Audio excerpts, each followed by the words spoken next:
Hello नमस्कार दोस्तों आइए आज ऐसे सुपर फास्ट ट्रिक पढ़ते हैं। इससे पहले तक हम लोग पढ़े थे वर्ग निकालने के लिए, डिफरेंट नंबर का वर्ग निकालने सीखे थे, और अभी हम लोग पढ़ेंगे वर्ग है तो फिर यानी उसका वर्गमूल निकाले, वो किस संख्या का वर्ग है ये पता करेंगे। जैसे कोई दिया रहेगा और पता करना हमको वह किसका वर्ग है। जैसे अगर दे दिया कि मान लीजिए 1225 ही है और इस रूप में दिया हुआ और ये पूछेगा किसका वर्ग है, तो ये कैसे जानेंगे। तो सबसे पहले देखेंगे कि स्क्वायर रूट जो होता है ना, स्क्वायर रूट मीन्स क्या होता है, वर्गमूल होता है। वर्गमूल को देखिए यहाँ दो तरह से बांटते हैं, एक तो होता है परफेक्ट स्क्वायर, दूसरा होता है non perfect square. Perfect square पूर्ण वर्ग हुआ और नॉन परफेक्ट स्क्वायर मतलब अपूर्ण, जो क्या हो, पूर्ण नहीं हो, मतलब जिसका वर्गमूल पूरा पूरा नहीं निकलता। सपोज कीजिए कि हम करते हैं कि p इक्वल टू p मान लेते हैं क्या है कि x cross x root under x cross x। यानी सबसे पहले समझ लीजिए कि परफेक्ट स्क्वायर होता क्या है। परफेक्ट स्क्वायर का मतलब हुआ कि अगर कोई संख्या है, उस संख्या को उसी संख्या से अगर गुना कर दिया जाए तो जो गुणनफल प्राप्त होगा और उसका जो मूल संख्या होगा, अगर रूट कर ले उसका, अगर वर्गमूल निकाले तो मूल संख्या प्राप्त हो जाए, तो वही होता है परफेक्ट स्क्वायर। जैसे मान लिया अगर x गुना x करेंगे और उसका वर्गमूल ले लेंगे, अगर x ही प्राप्त हो जाए तो यही हो जाएगा आपको परफेक्ट स्क्वायर है। यानी ये क्या है, एक्स स्क्वायर हुआ और ये क्या हो गया, x, उसका परफेक्ट स्क्वायर हो गया। उसके बाद है जैसे आप देखिए, मान लिया अगर 13 लेते हैं, x का मान 13 गुना 13 ही प्राप्त हो जाए तो ये हो जाएगा परफेक्ट स्क्वायर। अगर मान लिया 13 गुना 13 होता और 13 के बराबर नहीं होता तो ये परफेक्ट स्क्वायर नहीं होता, नॉन परफेक्ट इसको बोलते। जैसे यहाँ देखिए x क्रॉस x है लेकिन ये x के बराबर नहीं है तो ये क्या हो जाएगा, नॉन परफेक्ट हो जाएगा। जैसे यहाँ देखिए अब p बराबर मान लिया 17 रूट 17 है, तो इसका अगर वर्गमूल निकालेंगे तो इसका जोड़ा नहीं लगेगा, तो इसका क्या हो जाएगा 4 पॉइंट समथिंग, ये कुछ हो जाएगा इस तरह से।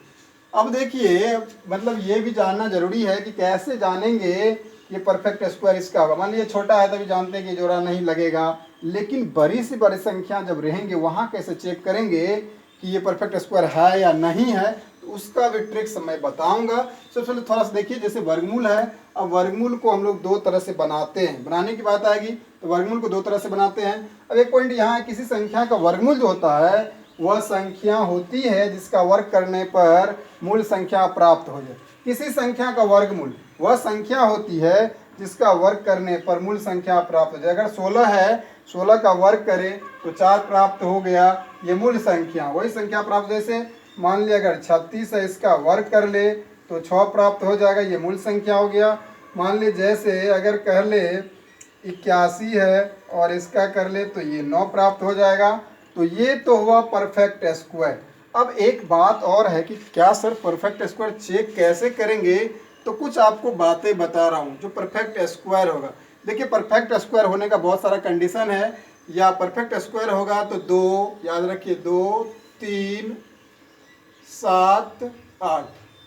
पहला पॉइंट में ये है कि 2, 3, 7, 8, 2, 3, 7, 8 कभी भी यूनिट डिजिट पे नहीं होगा। अगर परफेक्ट स्क्वायर है तो 2, 3, 7, 8 कभी भी नहीं होगा। 2, 3, 7, 8 देखे आप तो तुरंत उसको काट। जैसे अगर हम लिख दिए 1225 और इसके नीचे लिख दिया 8, अब इनका परफेक्ट स्क्वायर करेंगे तो ये तो वैसे ही छटा जाएगा क्योंकि 8 है, क्योंकि किसी संख्या का 8 तो वर्ग आता नहीं। जैसे देख लेंगे कि जैसे अगर हम कहें आपको कि जैसे मान लीजिए कि 1 का वर्ग करेंगे तो आपको 1 आएगा, 2 का करेंगे 4 आएगा, 3 का करेंगे 16 आएगा, 4 का करेंगे 25 आएगा, 5 का करेंगे 4 का करेंगे, 3 का करेंगे 9 आएगा, 4 का करेंगे 16 आएगा, 5 का करेंगे 25 आएगा, और 6 का करेंगे 36 आएगा, 7 का करेंगे 49 आएगा, 8 का करेंगे 64 आएगा, और 9 का करेंगे तो 81 आएगा, और 10 का करेंगे तो 100 आएगा। तो अभी यहाँ देखिए इकाई अंक पे किसी का जैसे वर्ग आता है तो क्या क्या आ सकता है, 1 आ सकता है, 4 आ सकता है, 9, 6, 5, 6, 9, 4, 1, 0। अब देखिए इसमें कौन कौन संख्या जो नहीं आया है, तो अभी आपको क्या होता है, देखिए 2 है कहीं, 2 नहीं है, उसके बाद 2 नहीं है, उसके बाद देखिए 2 नहीं है, 3 कहीं है, 3 नहीं है, पहला पॉइंट ये होगा, 2 नहीं रहेगा, 3 नहीं रहेगा, 4 है, 5 है, 6 है, 7 नहीं है, देखिए 7 कहीं है, नहीं है, फिर 8 देखिए 8 भी कहीं नहीं है, और 9 तो है, 9 है, 0 तो है ही। यानी ये 4 डिजिट इंपॉर्टेंट है। अगर ये 4 डिजिट किसी भी इकाई अंक पे है तो वो परफेक्ट स्क्वायर नहीं होगा, ये कन्फर्म है। दूसरा पॉइंट है, दूसरा पॉइंट सबसे इंपॉर्टेंट है किसी भी परफेक्ट स्क्वायर को चेक करने का। कैसे आप जानेंगे कि ये परफेक्ट स्क्वायर है या नहीं है? मान लिया अपने मन से लिख दिए 1 4 4 4 ऐसे लिख दिए, ठीक है। अब इस तरह लिख दिए और यहाँ पूछा जाएगा कि ये परफेक्ट स्क्वायर है या नहीं है। कैसे चेक करें भाई? इनसे तो पकड़ाएगा नहीं क्योंकि यहाँ तो 4 है ही।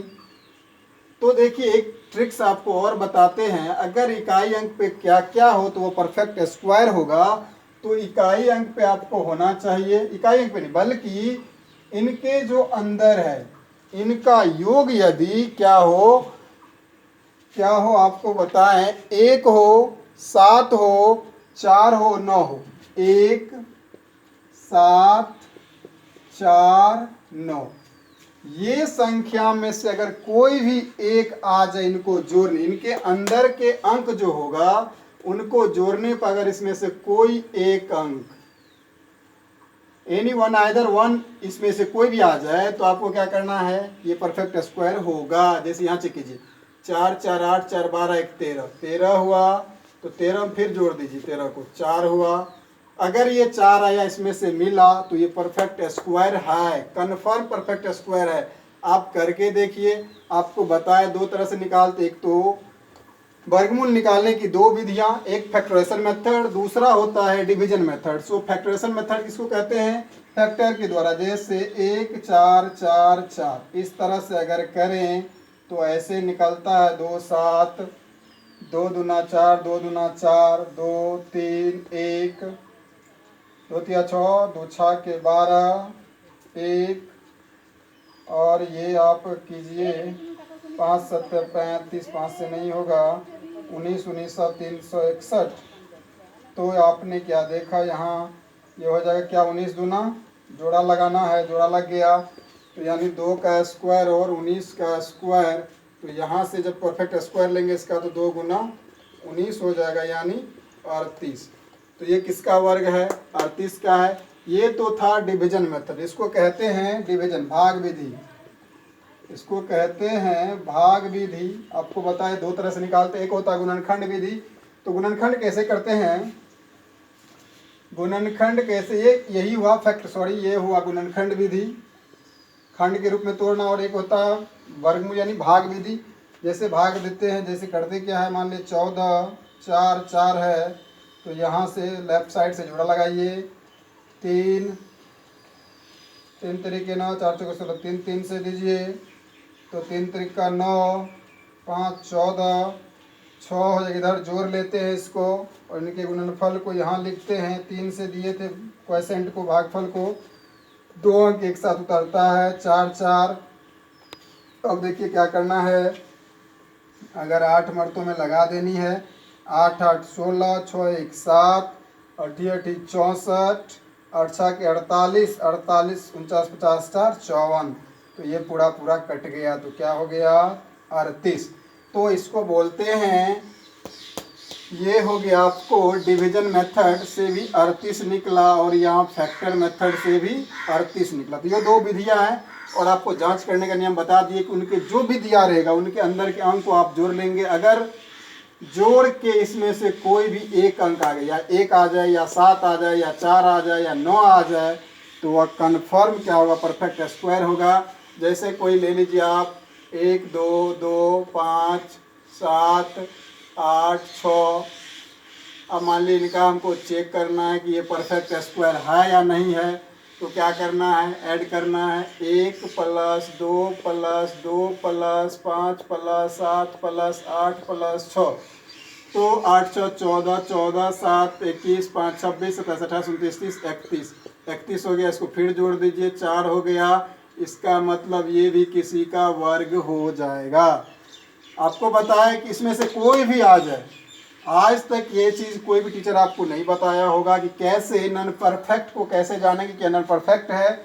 जैसे अभी यहाँ है, यहाँ एक और 4 दे दे या कुछ मान लीजिए 6 ही दे दे, तो क्या यह कैसे पता चलेगा? क्योंकि हमने बताया कि इकाई अंक पे क्या हो, 2 3 7 8, ये में से कोई भी ना रहे। इसमें से कोई भी एक रहेगा तो स्क्वायर तो होगा नहीं, लेकिन इसमें से नहीं रहे तब भी स्क्वायर नहीं होता है। तो देखिए वैसा एग्जाम्पल ये है। अगर यहाँ 6 ले लिए, ये तो पूरा वर्ग था ही, 6 ले लिए, ये किसी का वर्ग नहीं होगा। तो कैसे जानेंगे किसी का वर्ग नहीं है? क्योंकि वैसे तो पता चलेगा कि ये 6 लास्ट में है तो वर्ग होगा।